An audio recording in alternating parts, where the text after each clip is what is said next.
অভিনেতা গীতাৰ্থ শৰ্মাৰ খবৰটো পালেনে?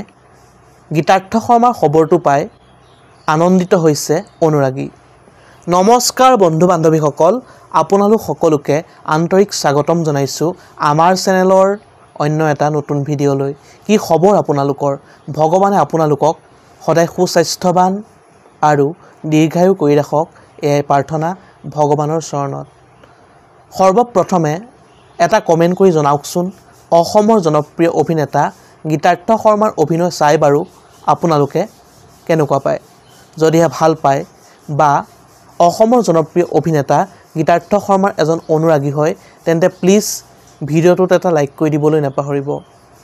অসমৰ জনপ্ৰিয় অভিনেতা গীতাৰ্থ শৰ্মাই অভিনয় কৰিছিল অসমৰ জনপ্ৰিয় ঔপন্যাসিক ৰঞ্জু হাজৰিকাদেৱৰ সুধাটোৰ শগুন নামৰ কাহিনীৰ পৰা তুলি অনা দীপক কুমাৰ ৰয় পৰিচালিত সুধা নামৰ ৱেব ছিৰিজখন।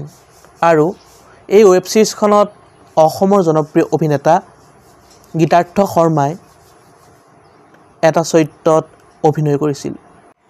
দীপক কুমাৰ ৰয় পৰিচালিত সুধা নামৰ ৱেব ছিৰিজখনত অসমৰ জনপ্ৰিয় অভিনেতা গীতাৰ্থ শৰ্মাই প্ৰাইভেট ডিটেক্টিভ পবিত্ৰ লহকৰৰ চৰিত্ৰত অভিনয় কৰি অনুৰাগীসকলৰ